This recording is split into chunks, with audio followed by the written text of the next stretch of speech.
Hello everyone, welcome to our channel. मेरा नाम है दीप ज्योति बनी और ये मेरा फर्स्ट ब्लॉग है हमारे चैनल में। आज मैं बात करने जा रहा हूँ डी मैकेनिक के बारे में। मैं मेरा रिव्यू द एक्सपोज चैनल में ऑलरेडी दे चुका हूँ, जिसका लिंक आपको नीचे डिस्क्रिप्शन में मिल जाएगा। आप जाके एक बार चेक कर लीजिएगा। आज मैं कुछ अलग टॉपिक के ऊपर बात करना चाहता हूँ, क्योंकि बहुत सारा बात करने को है। 1 साल या 13 महीने में हमारे साथ जो जो हुआ सब कुछ हम थोड़े थोड़े करके कहने वाले हैं। एक दिन में नहीं हो सकता था, इसीलिए ये मेरा फर्स्ट ब्लॉग है मेरा खुद का एक्सपीरियंस का। तो आज का जो मेरा मेन टॉपिक है कि मैंने द एक्सपोज चैनल में कहा था कि मेरा 80,000 का लॉस हो चुका है। वो कैसे हुआ है और क्या सही में 80,000 लॉस हुआ है या उससे ज़्यादा या उससे कम, इस बारे में हम आपसे डिस्कस करने जा रहे हैं। तो शुरू करते हैं शुरुआत से। सबसे पहले मैंने डी मैकेनिक को कॉल किया यूट्यूब देख के, हर गैराज के थ्रू। उसके बाद डी मैकेनिक से मैंने बोला कि मुझे एक गाड़ी चाहिए जो कि आपके वहाँ पे मैं कन्वर्ट कराना चाहता हूँ। लेकिन उन्होंने मुझसे कहा कि नहीं भैया, ऐसा ज़रूरत नहीं है, आप यहाँ पे आ जाइए, यहाँ पे ऑलरेडी एक कार्ड कन्वर्टेड है, अगर आपको पसंद आए तो आप ले सकते हो। हम गए वहाँ पे, उनसे डील किए, सब कुछ किया। हमें कार पसंद नहीं आया, वापस कर दिया। कैसे क्या किया सब कुछ आपको पहले ही पता चल चुका है। तो कैसे कैसे लॉस हुआ। फर्स्ट लॉस, जब हम यहाँ से दिल्ली गए तो उन्होंने हमें दिल्ली नंबर का गाड़ी दिखाया जो कि यहाँ पे नहीं चलता अगर वहाँ का एनओसी हम ना करवा के आते। तो एनओसी के लिए उन्होंने मुझसे 15,000 का चार्ज किया, जो कि उन्होंने एनओसी भी नहीं दिया और बाद में तो जब गाड़ी हम लौटाए तब भी नहीं दिया। तब 15,000 पहला में हमारा लॉस। दूसरा लॉस, मैंने एक बार एक ड्राइवर को लेके गए, उनका एक दिन का चार्ज था 5,000 रुपये, 2 दिन का 10,000 रुपये, ऐसे करके करके था। उन्होंने हमें 5 दिन रुकवाया है वहाँ पे।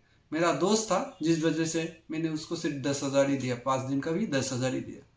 हालांकि 5 दिन का 2500 होता है, 25,000 होता है, लेकिन हमने उनको सिर्फ 10,000 ही दिया क्योंकि वो मेरा दोस्त था। अच्छा चलिए, यहाँ पे मेरा गया 10,000 और आने का खर्चा हुआ 15,000 डीजल का। रहना खाना पीना वो सब अगर इंक्लूड करें तो और 10,000। अब तक हम घर पहुंच गए थे। रास्ते में सिर्फ टोल एक्स्ट्रा लगा। टोल मेरे ख्याल से 2,000 के आसपास कुछ लगा होगा। इसके बाद जब हम उसको वापस लेके गए, फिर से मुझे और एक ड्राइवर ढूंढना पड़ा जो कि मुझसे लिया 5,000 रुपीज़, अगेन 5,000।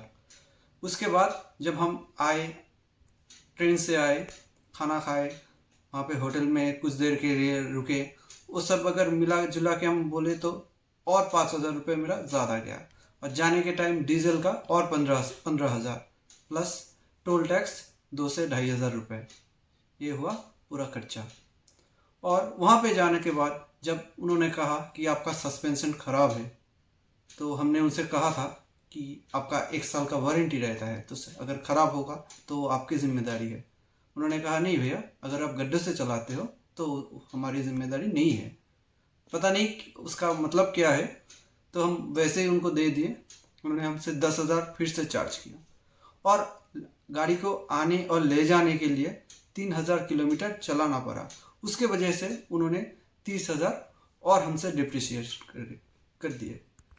तो टोटल कितना हुआ, मैं फिर से एक बार रिपीट करता हूँ। आने जाने का 30,000 का डीजल, टोल टैक्स 2 से 2,500 करके अप्रोक्स 5,000 मतलब 5,000, ये सिर्फ आने जाने का हो गया। उसके बाद ड्राइवर का खर्चा होगा 15,000, जाने के टाइम 10,000 और आने के टाइम मतलब इधर से जाने के टाइम 5,000 और उधर से आने के टाइम 10,000, टोटल 15,000।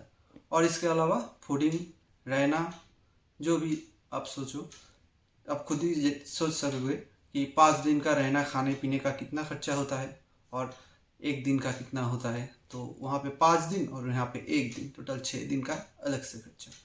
ऊपर से 15,000 का जो उन्होंने एनओसी देने का वादा किया था, जिस वजह से उन्होंने लिया था, वो भी उन्होंने नहीं दिया था। तो टोटल कितना होता है हम कैलकुलेट करके आपको दिखा दे रहे हैं, आप फिर सोचिएगा। टोटल यहाँ पे दिखा रहा है 1,05,000। तो 5,000 छोड़ दीजिए आप, 1,00,000 का नुकसान तो हमारा हो ही चुका है।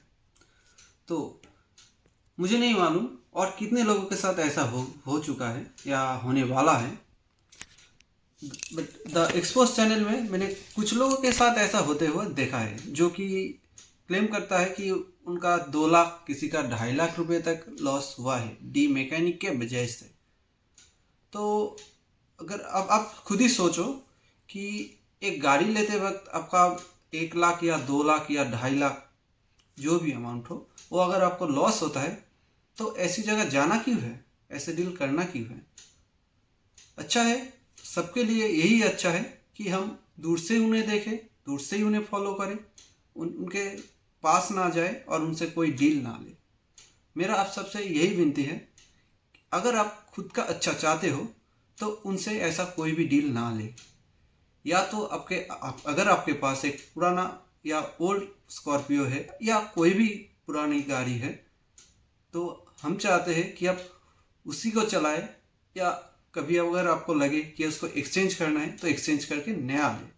उनसे जाके मॉडिफाई मत करवाइए, क्योंकि ऐसी कुछ मॉडिफिकेशन करना ठीक रहता है, जैसे कि बेस मॉडल से लेके टॉप मॉडल बनाना और मीडियम मॉडल से टॉप मॉडल बनाना, ये सब ठीक है। लेकिन एक टाइम मेंबर काट के गाड़ी का सब कुछ निकाल के उसमें कन्वर्ट करना, ये मेरे ख्याल से कोई लॉजिक नहीं है इसमें सिर्फ आपका लॉस ही सिर्फ आपका लॉस ही होगा। और ऊपर से जब कार का रिपेंट होता है तब उसका रीसेल वैल्यू भी कम हो जाता है, तो कोई फ़ायदा तो नहीं है इसमें। तो मेरे ख्याल से अगर आप उनको दूर से फॉलो करें, स्पेशली डी मैकेनिक और हर गैराज, इन दोनों को सिर्फ फॉलो कीजिए। मैं कभी भी नहीं बोलूँगा कि उनको आप अनफॉलो कीजिए या कुछ बुरी तरह से कुछ बोलिए, हम भी कभी भी नहीं बोलेंगे। बट उनसे आप डील ना लें, और आपका अगर पुराना गाड़ी आपके पास है तो वो बहुत मेमोरेबल चीज़ है आपके लिए, उसको आप ऐसे काट के पेंट करके ये सब मत कीजिए, स्पेशली डी मैकेनिक के वहाँ। मैं आप सभी से ये रिक्वेस्ट है, खुद का एक्सपीरियंस है, यही मैं आपसे शेयर कर रहा हूँ। और जो डी मैकेनिक के पेज में जाके कमेंट करता है कि भाई आपका काम बहुत सही है, बहुत आप अच्छे काम करते हो, वो सब ऐसे है जो कि उनसे डील नहीं लिया है। जो उनसे डील लिया है वो कभी ऐसा कमेंट कभी भी नहीं करता है। अगर मेरे बात का यकीन नहीं हो तो आप खुद जाके चेक कर लीजिए। जिनके पास है, हर किसी के कोई ना कोई प्रॉब्लम है। और जल्दी में एक और वीडियो बनाऊंगा जिसमें मैं आप सभी से यही बोलूँगा कि कौन से मॉडिफिकेशन गाड़ी के लिए अच्छा होता है और कौन से मॉडिफिकेशन आप करवा सकते हो और कौन सा मॉडिफिकेशन बिल्कुल नहीं करना चाहिए। इसके बारे में मैं एक सेपरेट वीडियो ज़रूर बनाऊंगा इसके बाद। ये है उस गाड़ी का एनओसी जो कब कट चुका है, आप देख सकते हो। एनओसी इशूड ये कट चुका है लखनऊ के लिए 2019 पे। उसके बाद मुझे ये गाड़ी बेचा, फिर उसके बाद जम्मू वाले भैया को बेचा। अभी तक इसका एनओसी नहीं कटा। मेरा वाइफ का खुद का एक्सपीरियंस डी मैकेनिक के साथ जो है उसका एक अलग वीडियो बन चुका है इसी चैनल में, वो भी आप एक बार जाके चेक कर लीजिएगा। उसका लिंक भी मैं नीचे डिस्क्रिप्शन में दे दूंगा। और साथ ही साथ द एक्सपोज चैनल में का जो रिव्यू मैंने दिया है वो भी नीचे डिस्क्रिप्शन में लिंक दिया हुआ है, वो भी आप एक बार जाके चेक कर लीजिएगा। और साथ ही भैया के चैनल में और भी ऐसे मेरे जैसे और भी बहुत सारे लोगों के साथ ऐसा हुआ है, वो भी आप देख पाओगे। वो भी देखना ज़रूरी है आप लोगों के लिए जो ये सोच रहे हैं कि डी मैकेनिक से आप काम करवाना चाहते हो। प्लीज़ एक बार चेक कर लीजिएगा, 1000 बार सोचिएगा, 2000 बार सोचिएगा, जितना बार मन चाहे सोचिएगा, उसके बाद उनके पास जाइएगा काम करवाने के लिए। ना जाए तो ही अच्छा है मेरे ख्याल से। डी मैकेनिक एक कैसा आदमी है ये आप इसी बात से सोच सकते हो कि उन्होंने मुझे कहा था कि भैया मैंने आपका कार रिसीव कर लिया, अगले महीने में 31 तारीख तक मैं आपका पैसा वापस दे दूंगा। इसका लीगल नोटिस भी है मेरे पास, सब कुछ का प्रॉपर तरीके से प्रूफ भी है मेरे पास। रिकॉर्डिंग बोलिए, लीगल नोटिस बोलिए, हर कुछ जितना हो सके मैं आपको ज़रूर दिखाऊंगा। लेकिन उन्होंने क्या किया, 13 महीने में थोड़ा थोड़ा करके मुझे ये अमाउंट दिया, 2,45,000। ये कोई मामूली अमाउंट तो नहीं है कि अब 13 महीने में दे दो। मैं अभी आप लोग यही सोच रहे होंगे कि इतना दिनों तक मैं चुप क्यों था, या मैं कोई लीगल नोटिस का रिप्लाई क्यों नहीं किया, या कोई भी लीगल स्टेप क्यों नहीं लिया। तो देखिए, बात कुछ ऐसा है कि यहाँ से दिल्ली है 1500 किलोमीटर दूर। अगर मैं लीगल स्टेप लेता तो मुझे फिर से वहाँ पे जाना पड़ता, वहाँ पे केस लड़ना पड़ता, वकील का चार्ज, कोर्ट का चक्कर, ये सब करके मेरा और लॉस होता। 1 लाख से ऊपर मेरा लॉस हो चुका है। मैंने 80,000 बोला था, लेकिन प्रैक्टिकली में वो और भी ज़्यादा है। अगर रहना, खाना, पीना ये सब पकड़े, अगर ये सब छोड़ देते हैं तो 80,000 का लॉस हुआ है। तो यही मैं कहना चाहूँगा कि इसी बात से आप सोच सकते हो कि वो कितना भला आदमी है, बहुत ही ज़्यादा भला आदमी है। नहीं तो वो ऐसा नहीं करता, और मेरे वाइफ के साथ भी मिसबिहेव नहीं करता। और भी बहुत सारे रिकॉर्डिंग है, सब कुछ मैं आप लोगों के साथ धीरे धीरे करके शेयर करता रहूँगा, और आप डिसाइड करना कि कौन सही है और कौन गलत। तो आज है 18 तारीख, और आज मेरा जब द एक्सपोज चैनल में मेरा रिव्यू आ चुका है, उसके बाद डी मैकेनिक ने मुझे कुछ मैसेज किया। क्या मैसेज किया आप लोगों के साथ शेयर करती हूँ। पहले तो उन्होंने कुछ मैसेज किया था, जिसका बाद में उनको शायद लगा कि ये करना सही नहीं है, उन्होंने डिलीट कर दिया। और उसके बाद उन्होंने कहा कि भैया जितना हुआ उतना तक करते तो ठीक रहता।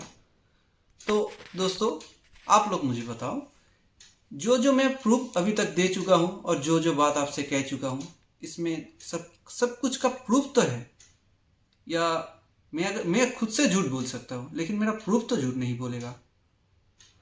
तो मैंने सिर्फ उनको एक ही रिप्लाई किया, जी भैया बिल्कुल, सच का अभी पर्दाफाश होने वाला है। कौन झूठा है कौन सच्चा है वो अभी दिखने वाला है। अगर आप, और स्पेशली मैं डी मैकेनिक से एक बात बोलना चाहता हूँ कि भैया अगर काम आपको ऐसा ही करना है तो प्लीज़ थोड़ा ढंग से करिए, क्योंकि आप जैसा क्वालिटी लोगों को दे रहे हो, जो लॉस उनको करवा रहे हो, उसके फ़ायदे से आप खुद का लिए थार खरीद रहे हो, खुद का आईपैड खरीद रहे हो, बलिनो खरीद रहे हो, शायद कल को प्लेन भी खरीद लो, उससे हमारा कोई मतलब नहीं है। लेकिन लोगों का जो एक विश्वास है ना, वो आपसे उठ जाएगा, और उनका जो बद्दुआ है ना आपके ऊपर लग जाएगा। उसके बाद आप किसी काम पे ध्यान नहीं दे पाओगे। जो भी आप पकड़ोगे ना वही आपके लिए लॉस होगा। तो ऐसा मत करो, अगर करना है तो ढंग से करो, वरना ये सब बंद करो। क्योंकि आपको लगता है 2-4 पैसे का काम है, लेकिन ये बहुत ही काम करके, लोगों को मेहनत करके ये पैसा कमाना पड़ता है, जो आपके लिए शायद थोड़ा सा हो, लेकिन हमारे लिए बहुत सारा है, बहुत सालों का मेहनत है। तो ऐसा प्लीज़ मत करो, यही आपसे विनती है।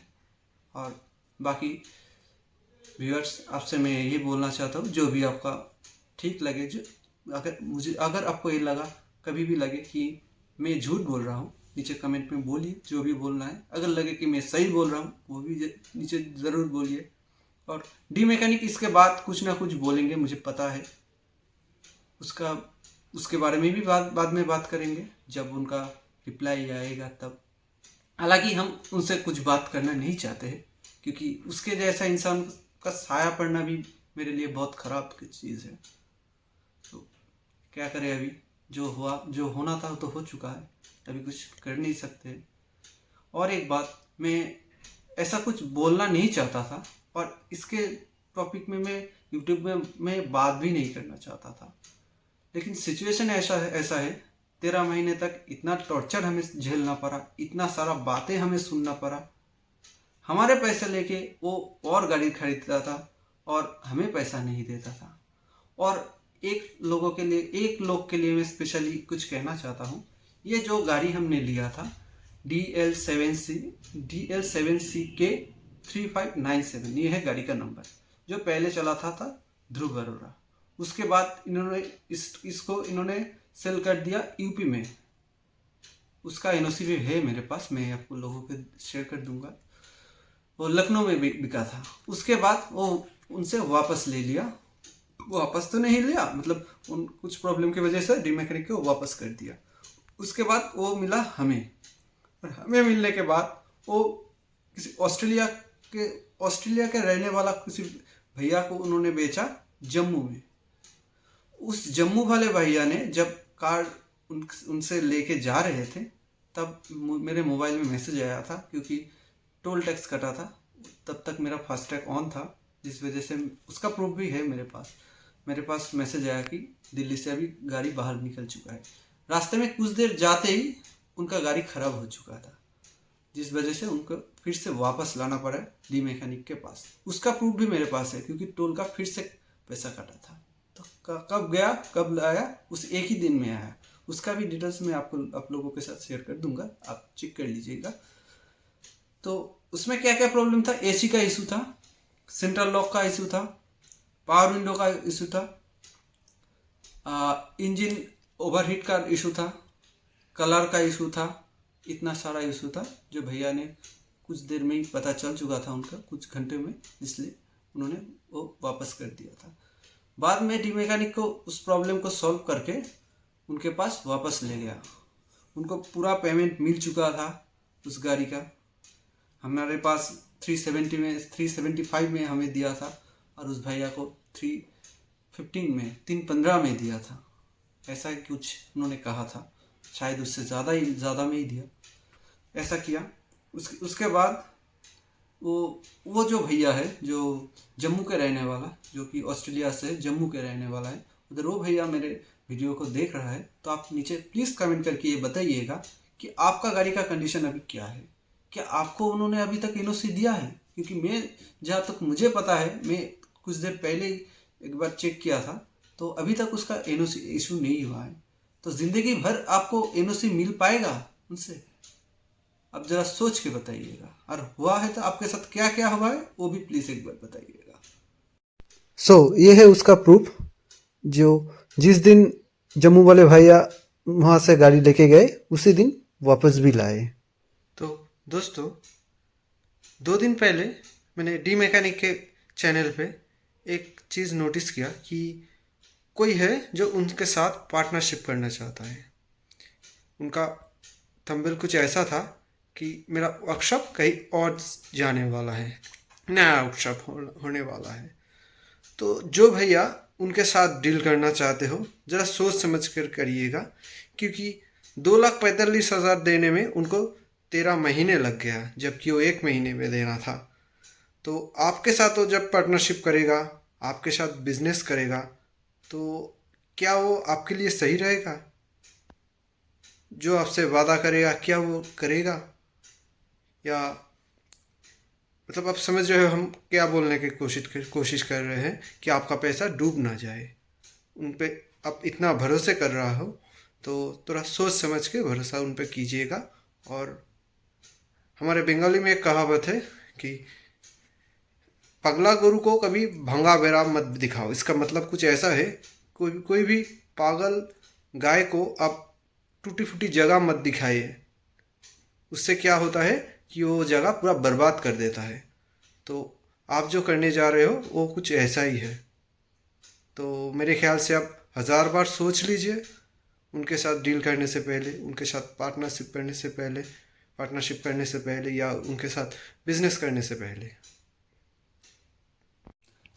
आज का ब्लॉग मैं इधर ही ख़त्म करता हूँ, और वीडियो को अगर अच्छा लगा तो प्लीज़ लाइक एंड सब्सक्राइब करना मत भूलिएगा, और साथ ही साथ पास में बने हुए बेल आइकन को ज़रूर दबाइएगा, ताकि नेक्स्ट ब्लॉग जब भी आए उसका पहला नोटिफिकेशन आप ही के चैनल में जाए।